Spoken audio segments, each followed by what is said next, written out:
Galera, esse aqui é o Dedezinho no porta-malas do carro. Não.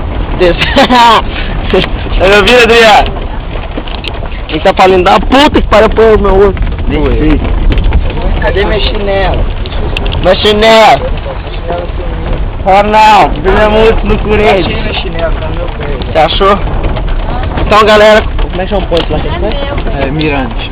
O Mirante foi muito bonito. Essa aqui é a volta do Mirante. A gente tá passando por uns locais muito... Se qualquer coisa com a gente, esse vídeo aí...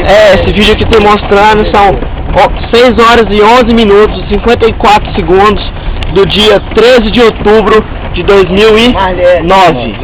Estamos em Marliere. Opa, a gente acabou de parar. Nossa, velho. Peraí, dá um zoom aqui, peraí. Que isso, acabando de achar uma cura. Vamos ajudar, levanta aí, peraí. O que a gente pode Ajuda fazer, lá, peraí, vamos ajudar. Tá morta, tá viva. Mas não cu de você, velho. Vem cá. Ó, vem aqui, caralho. Ô, cara, levanta aí, coruja.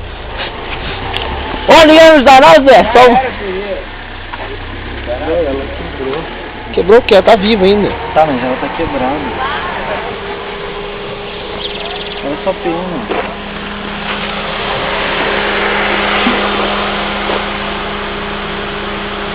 Ah, que dor, velho.